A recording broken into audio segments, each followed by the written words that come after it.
So we're back with a nice miniature today, played in the title Tuesday a couple days ago. Now this was played between Hikaru Nakamura with white and former world champion Vladimir Kramnik playing black. And this is the amazing thing about Title Tuesday. You've got seriously good players in this tournament, and it's just a treat to see these games getting played out each week. But this one has a twist here, because Hikaru plays a bongcloud, or a kind of bongcloud variation, disrespecting arguably the former world champion Vladimir Kramnik. What does he do? Well, punish it ruthlessly, as we'll see. So we get f3 on the board. Now, a pure bongcloud goes like this with king e2. So this is a kind of variation. Now, apparently f3 is called the Barnes opening. I've literally never heard of that. I've heard of the bird with f4, and okay, this has got a name. Everything's got a name, right?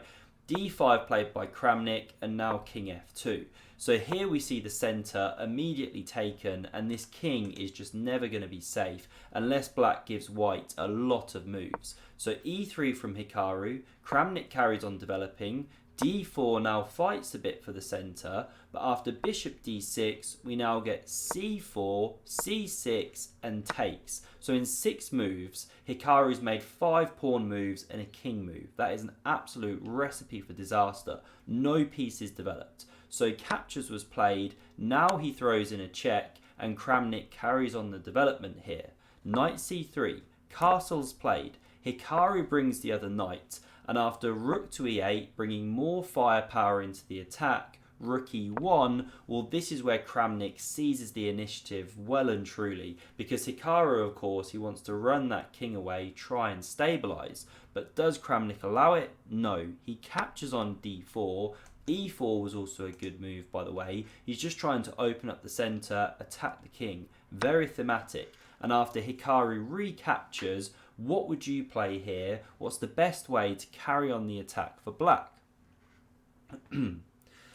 So the best move to play here is knight g4 check. I mean, knight to h5 was also good, I should say. When I say best move, one of the top 2. Now this is a piece sacrifice, which is why it's so beautiful and just caught my eye when I was looking through some of these games.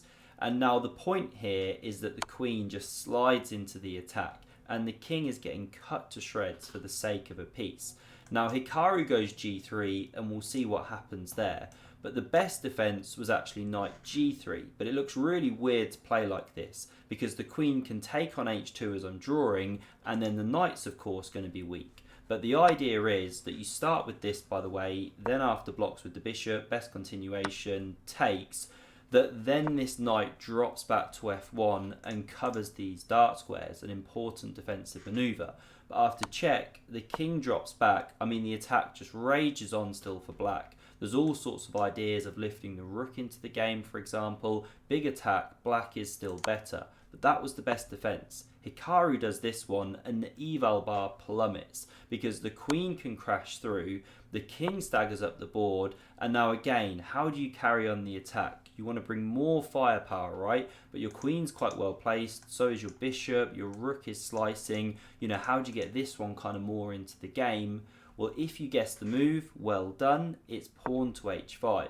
And it reminds me of one of these Immortal games I covered a while back on the channel. I'll link at the end. Now that one is exceptional.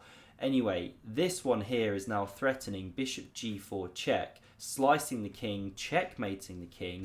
So taking is forced. We have captures with check. The king drops back to f2 here. If it comes to g2, same difference. You can still check using the support of the bishop, carry on hunting the king. But it comes here, we have check, king f3, and now the bishop joins the attack and threatens to actually deliver a deadly check here. Sorry, wrong threat. Queen g2 check is the threat. Checkmate that would be as well. So that's why we see Hikaru cover the g2 square, but now f5 renews a new checkmating threat with the bishop sliding back. That's why Hikaru gives some room, but now check, rook takes, there's nothing else, it's desperation, captures, and queen g2 check. Final move of the game. Why? Because if you carry on running away with the king, where's the line here? Say you come to h4, well then you can check like this, the king keeps going, check, king g6, and this is a sample mate. So beware playing things like the bongcloud against former world champions,